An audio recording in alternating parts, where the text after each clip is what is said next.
अस्सलाम वालेकुम एवरीवन, उम्मीद है आप सब ठीक होंगे। आज का जो हमारा टॉपिक है that is production planning. Production planning यानी कि जो भी आप प्रोडक्ट बना रहे हो उसकी प्लानिंग करना कि वो बनेगा कैसे और उसके आगे पॉइंट्स हम सारे पढ़ेंगे, ठीक है। Meaning choosing how, where and when to produce goods while balancing quality, cost, inventory and profit goals. अब देखो, प्रोडक्शन प्लानिंग का मतलब क्या होता है कि कैसे, कहाँ, कब आप एक प्रोडक्ट बनाओगे, ठीक है। किस चीज़ों का ख्याल रखते हुए, उसकी क्वालिटी का ख्याल रखते हुए, कॉस्ट का ख्याल रखते हुए, इन्वेंट्री यानी कि जो स्टॉक्स हैं उनका ख्याल रखते हुए, और प्रॉफिट आपको होना चाहिए इसका ख्याल रखते हुए, ठीक है। अब इसके कुछ मेन डिसीजंस हैं, ठीक है। ये सारे पॉइंट्स हैं जिनको हम थोड़ा सा डिटेल में पढ़ेंगे। प्लानिंग फेज़, सबसे पहले हम प्लानिंग करते हैं, ठीक है। अब देखो, उसमें एक आता है लॉन्ग टर्म, एक आता है मीडियम टर्म, एक आता है शॉर्ट टर्म। लॉन्ग टर्म में तकरीबन 3 से 5 साल लगते हैं, ठीक है, कि आप कैसे और कहाँ पे प्रोडक्ट बनाओगे, ठीक है। ये लॉन्ग टर्म में आ जाता है। फिर आता है मीडियम टर्म, कि आप जो है, जो आपकी रिसोर्सेज होंगे, आप प्रोडक्ट बनाओगे, ये तकरीबन 1-2 साल तक का होता है, ठीक है। कि आप जो प्रोडक्ट बना रहे हो उसके लिए चीज़ें आप कहाँ से लाओगे, कैसे लाओगे। पहले तो आपने डिसाइड कर लिया कि यहाँ प्रोडक्ट बनेगा और ये वाला प्रोडक्ट बनेगा। फिर आपने डिसाइड किया कि चीज़ें कैसे आएंगी। फिर शॉर्ट टर्म, ये तकरीबन हम कह सकते हैं कि 1 साल का होता है, ठीक है। 1 साल के अंदर बोल लो या 1 साल का, ठीक है, जिसमें आप चीज़ें लेके भी आते हो, ठीक है। आप प्लान्स भी स्केड्यूल कर लेते हो कि बस अब काम होना शुरू होगा, यानी कि आप ऑपरेशंस पे अमल करना स्टार्ट कर देते हो, ठीक है। तो वो चीज़ हमारे पास शॉर्ट टर्म में आ जाती है। सबसे पहले हमने कर ली प्लानिंग। सेकंड में आता है प्रोडक्शन प्रोसेस। अब प्रोडक्ट बनेगा किस तरह, ठीक है, स्टेप बाय स्टेप वो बनेगा किस तरह। अब देखो, ये टोटल यहाँ पे 5 पॉइंट्स दिए हुए हैं। पहला आता है मास प्रोडक्शन। मास प्रोडक्शन क्या होता है? Large identical goods, low cost, bread, canned food. Means देखो, फैक्ट्री में आप जाओगे ना, आपने बस मशीन्स चला दी, प्रोडक्ट्स बनते जा रहे हैं। आपने बस एक दफ़ा मशीन चला दी, बस वो चल रही है, आपको बार बार उसे रोकने की, उसकी सेटिंग करने की कोई ज़रूरत नहीं है, ठीक है। वो एक बल्क में एक ही चीज़ बार बार बनने जा रही है, जैसे कि ब्रेड हो गई या फिर कैंट फूड हो गया, ठीक है। इस चीज़ को हम कहते हैं मास प्रोडक्शन, कि बल्क में आप बहुत सारा प्रोडक्शन कर रहे हो, ठीक है। फिर उसके बाद आता है मास कस्टमाइजेशन। इसमें क्या होता है? पार्टली स्टैंडर्डाइज्ड देन टेलर्ड, ठीक है। डेल कंप्यूटर्स जैसे कि हो गए। अब देखो, इसमें क्या होता है, फॉर एग्ज़ाम्पल हम कंप्यूटर्स की एग्ज़ाम्पल लेते हैं। कंप्यूटर्स मोस्टली सारे एक तरह के बन रहे होते हैं, ठीक है। बस फ़र्क इतना होता है, किसी में रैम कम होता है, किसी में रोम का डिफरेंस हो जाता है, किसी में मोस्टली इसी चीज़ का डिफरेंस होता है, किसी में स्टोरेज कितनी है उसका डिफरेंस हो जाता है। बाकी चीज़ें तो सेम बनती हैं ना। तो इस चीज़ को हम कहते हैं, स्टार्ट में वो चीज़ें सेम बन रही हैं, फिर लास्ट में कस्टमर के अकॉर्डिंग जो है वो उसमें थोड़ी सी चेंजिंग ले आते हैं, जैसे कि स्टोरेज का चेंज हो गया, या फिर जो भी कस्टमर ने अपनी तरफ से चेंज बोला हुआ है वो चेंज हो गया, ठीक है। इस चीज़ को हम कह रहे होते हैं कि ये हमारे पास क्या है, मास कस्टमाइजेशन। अब फॉर एग्ज़ाम्पल एक कपड़ा है, ठीक है, वो बन रहा है, बिल्कुल वैसे ही बना है जैसे एक कपड़ा बनना चाहिए, ठीक है, वो हमने बना दिया। अब कस्टमर का है कि मुझे ये वाले कलर में चाहिए, तो हम उसके अकॉर्डिंग उसका कलर चेंज कर देंगे, ठीक है। ये हमारे पास होती है मास कस्टमाइजेशन, ठीक है।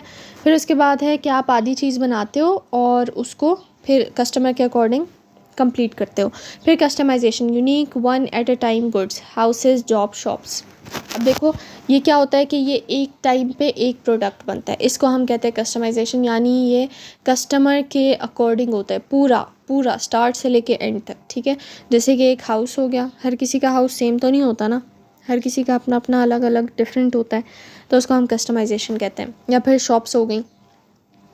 फिर आता है process manufacturing, inputs converted to outputs, wheat, flour. अच्छा, अब देखो, इन दोनों को हम साथ पढ़ लें तो ज़्यादा बेहतर है। प्रोसेस मैन्युफैक्चरिंग और assembly manufacturing. Parts assembled into products, airplanes. एक हमारे पास प्रोडक्शन होती है जिसमें आप रॉ मटेरियल को कन्वर्ट करते हो किसी गुड में, ठीक है। और असेंबली मैन्युफैक्चरिंग ये होती है कि आप किसी रॉ मटेरियल को किसी गुड में कन्वर्ट नहीं करते, बल्कि वो ऑलरेडी पार्ट्स होते हैं, बस आप उनको जोड़ते हो और एक चीज़ बन जाती है, ठीक है। प्रोसेस मैन्युफैक्चरिंग में क्या होता है, जैसे वीट है, ठीक है, वीट को आपने फ्लावर में कन्वर्ट कर दिया।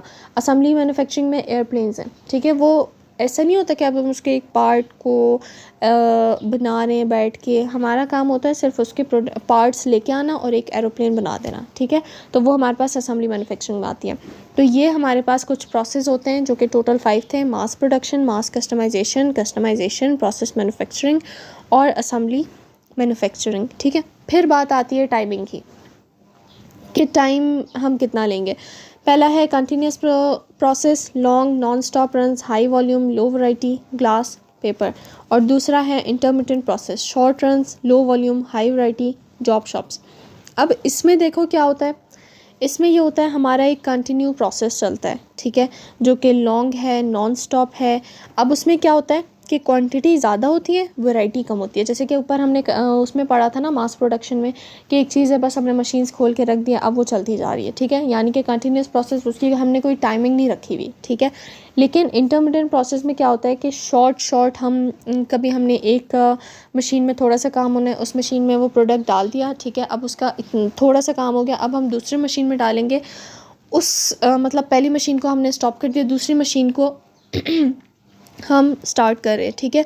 तो ये चीज़ हमारे पास कहलाती है इंटरमिटेंट, यानी कि वो पीरियड्स में डिवाइड हो जाती है, ठीक है। उसमें क्या होता है कि वैरायटी हाई होती है, वॉल्यूम लो होता है, ठीक है, जैसे कि शॉप्स हो गई, समझ आ गई।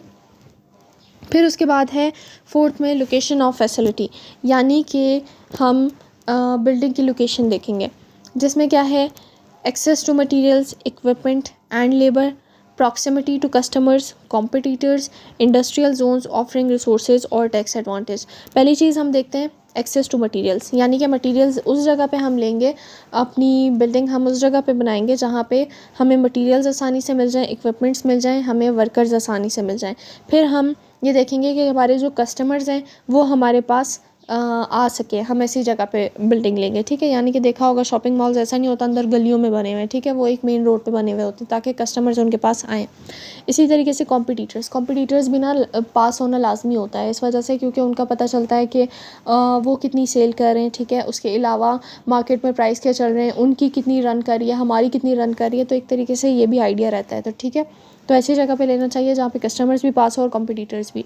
फिर उसके बाद है इंडस्ट्रियल जोन्स कुछ ऐसी जगहें होती हैं जहाँ पे बहुत सारी फैक्ट्रीज़ होती हैं, ठीक है, तो इस वजह से उनको कभी कभी ऐसा भी होता है उनको टैक्स एडवांटेज भी मिलता है, ठीक है, मतलब बहुत सारी उधर फैक्ट्रीज़ होती हैं तो इस वजह से उनको टैक्स का भी फ़ायदा होता है। तो ऐसी जगह पे हमें लोकेशन देखनी चाहिए अपनी बिल्डिंग के लिए, ठीक है। फिर उसके बाद है फैसिलिटी लेआउट टाइप्स, यानी कि हमारे जो बिल्डिंग है उसके अंदर अरेंजमेंट किस तरह की है, काम किस तरीके से हो रही है, अभी पॉइंट्स पढ़ेंगे तो समझ आ जाएगा। फर्स्ट है process layout, grouped by task, best for varied small batches, यानी कि एक होता है प्रोसेस लेआउट, मैं प्रोडक्ट भी साथ पढ़ूंगी, product assembly layout, line sequence for large uniform output. अब देखो प्रोसेस आउटपुट ये बिल्कुल सेम वैसे है जैसे मैंने बताया था कि टाइमिंग में मशीन स्टॉप हो रही होती है फिर लग रही होती है, तो इसी तरीके से वो टास्क जो है वो टास्क में डिवाइड हो जाता है, एक बंदा उसका उस प्रोडक्ट का आधा काम करेगा, दूसरा आधा काम करेगा, ठीक है। ये जो है स्मॉल बैचेस के लिए बेस्ट होता है। फिर उसके बाद आता है प्रोडक्ट में क्या होता है कि आपका जो है वो एक लार्ज यूनिफॉर्म आउटपुट है, यानी वो सीक्वेंस से चल रहा है कि हमने मशीन्स वो जो है वो रख दी हैं, एक साथ काम होता जा रहा है, ठीक है। इस चीज़ को हम कहते हैं प्रोडक्ट या फिर assembly layout.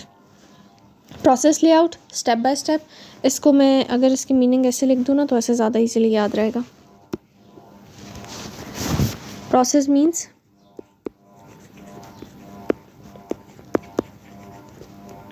Step by step, ठीक है। और प्रोडक्ट असेंबली में हमारे पास आ जाता है सीक्वेंस, इसमें ऑलरेडी लिखा हुआ है, ठीक है। Product assembly line sequence for the large uniform output. अब है फिक्स्ड पोजीशन लेआउट, इसमें क्या होता है जैसे बड़ी बड़ी शिप्स हो गई, एयरप्लेन्स हो गए, तो उसमें प्रोडक्ट अब वो इतने भारी होते हैं कि हम उसको उठा के ऐसे तो लेके नहीं जा सकते, ठीक है। प्रोडक्ट एक जगह पे बनता है वो बिल्कुल मूव नहीं करता, लेकिन जो वर्कर्स और मशीन्स होती हैं वो उसके इर्द गिर्द मूव कर रही होती हैं, ठीक है। फिर उसके बाद है cellular layout, small team cells for the flexible flow, इसमें जो है ना स्मॉल टीम्स बन जाती हैं, ठीक है, और वो फिर काम करती हैं, तो इस तरीके से जो है एक फ्लेक्सिबिलिटी रहती है काम में, ठीक है, और इजीली होता है काम। फिर उसके बाद है resource planning and supply chain management, मैंने यहाँ पे मैनेजमेंट को हाईलाइट नहीं किया। अच्छा, यानी कि आपकी जो चीज़ें हैं आप उनकी प्लानिंग करते हो जो कि रिक्वायर्ड होंगी प्रोडक्ट को बनाने के लिए। और सप्लाई मींस प्रोडक्ट टाइम पे पहुँच जाए, ठीक है, अच्छे से सप्लाई हो जाए। तो डिसाइड, मेक और बाय आउटसोर्सिंग इन्वेंट्री लेवल्स। इसमें हम क्या करते हैं, हमने क्या चीज़ बनानी है और क्या चीज़ ख़रीदनी है, ठीक है। कभी कभी ऐसा भी होता है कि कुछ कंपनीज़ जो है वो बाहर से चीज़ें लेती हैं, आउटसोर्सिंग कर देती हैं, कभी वो ख़ुद से वो प्रोडक्ट बना लेती हैं, ठीक है। तो वो ये डिसाइड करती है कि हम इसको बनाएं या फिर हम इसको ख़रीदें, ठीक है। फिर आउटसोर्सिंग, बाहर से डायरेक्ट ही बना लेना, खुद से कुछ भी ना करना। और इन्वेंट्री लेवल, स्टॉक को भी ध्यान में रखती हैं कि स्टॉक कितना पड़ा है, कितना चाहिए और कितना एक्स्ट्रा है जिसको हमने सेल करना है, ठीक है। फिर उसके बाद है build strong supplier relation for smooth flow and customer satisfaction. ये भी एक ज़रूरी होता है प्रोडक्शन प्लानिंग में कि आपने कस्टमर से अच्छे से रिलेशंस रखने ताकि वो आप पे ट्रस्ट करे और वो बार बार आएँ और वो आपसे सेटिस्फाई रहें, ठीक है। फिर उसके बाद है इंफॉर्मेशन सिस्टम। इंफॉर्मेशन सिस्टम की अगर हम बात करें तो हमारे पास आता है control resources and inventory using MRP, MRP2 and ERP। अब देखो, एक कंट्रोल रिसोर्सेज होती हैं, यानी कि पहली चीज़ तो इन्फॉर्मेशन में ज़रूरी है कि आप प्रोडक्शन की, अब उसके लिए कोई मैनेजर हम रख देते हैं, ठीक है, जो कि सारा का सारा काम देख रहा होता है कि टाइम पे हो रहा है नहीं हो रहा।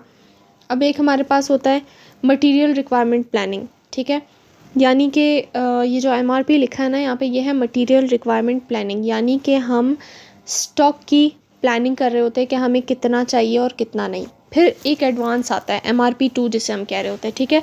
उसमें क्या होता है, एडवांस मैन्युफैक्चरिंग प्लानिंग होती है कि एक तो हमने अपना जो प्रोडक्ट्स है इन्वेंट्री का, जो उसके लिए चीज़ें रिक्वायर्ड है, मैं यहाँ पे लिख देती हूँ। MRP हमारे पास, हम ख्याल रखते हैं इन्वेंट्री का, ठीक है।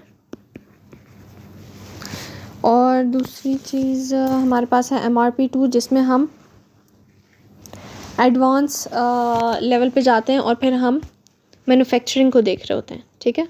मेरा पेन नहीं चल रहा, क्यों?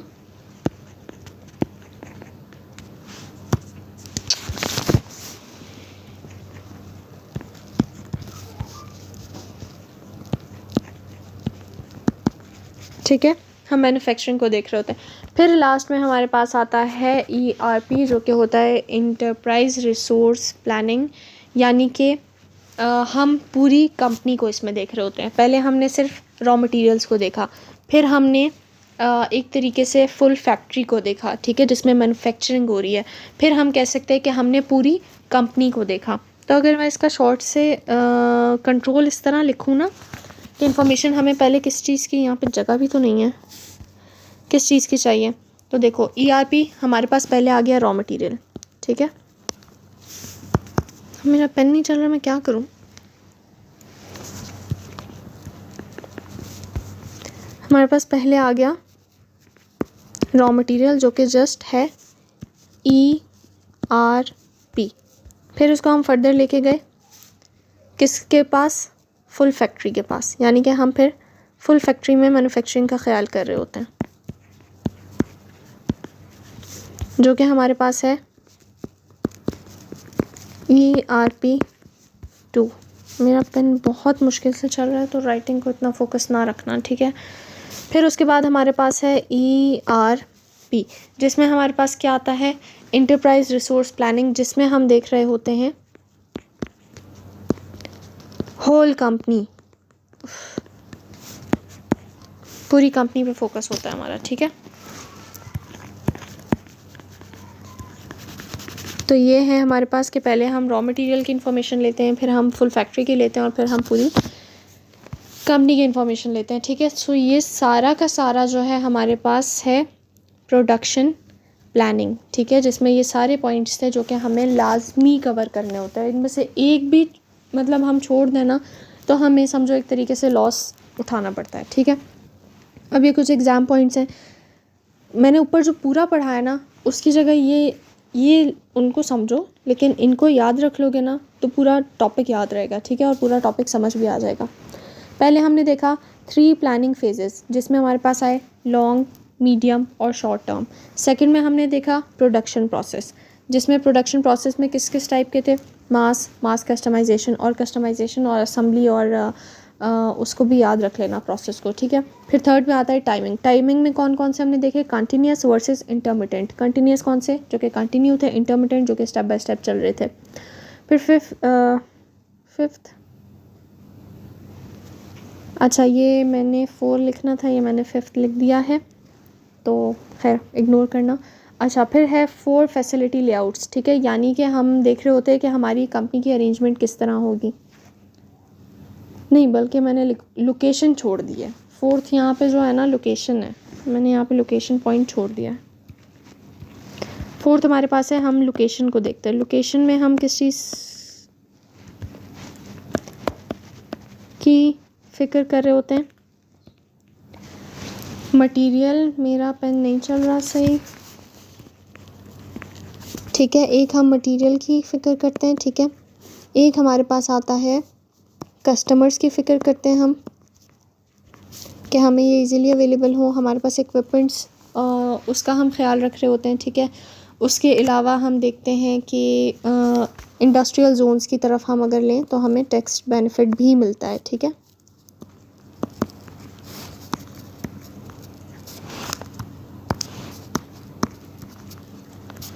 ठीक है, ये हमारे पास हो गया। इसके अलावा जो है इतना कोई ख़ासा ये नहीं है, बस मटेरियल्स और कस्टमर्स, कॉम्पिटिटर्स, हाँ कॉम्पिटिटर्स भी आएगा।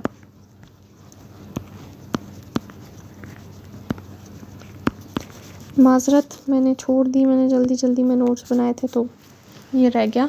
अच्छा तो 4th पॉइंट हमारे पास है लोकेशन। 5th आता है 4 फैसिलिटी लेआउट्स, जिसमें है प्रोसेस, प्रोडक्ट, फिक्स्ड पोजीशन और सेल्यूलर। 6th और 7th हमारे पास है रिसोर्स प्लानिंग, ठीक है। और एक हमारे पास आ जाता है इंफॉर्मेशन सिस्टम, जो कि मैंने बहुत डिटेल में पढ़ाया है, MRP 2 एंड ERP। अब ये कुछ इसके सैम्पल क्वेश्चंस हैं, इनको करो, ठीक है, फिर देखो कि समझ आया टॉपिक या फिर नहीं आया। पॉज करो वीडियो, इतना मैं कंटिन्यू करती हूँ। अच्छा अब हमारे पास है first, making goods in non stop runs for high volume low variety products, जिसमें वॉल्यूम हाई होता है, प्रोडक्ट्स वैरायटी लो होती है, ऑफ कोर्स कंटिन्यूस प्रोसेस।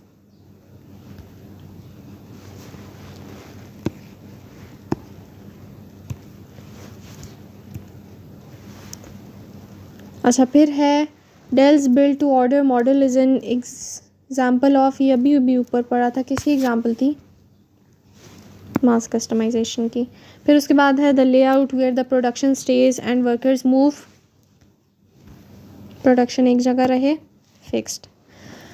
अगर आप लोगों ने सारे MCQs कर लिए हैं सो वेल एंड गुड, नहीं हुए तो कोई बात नहीं, इंसान को कोशिश करते रहना चाहिए।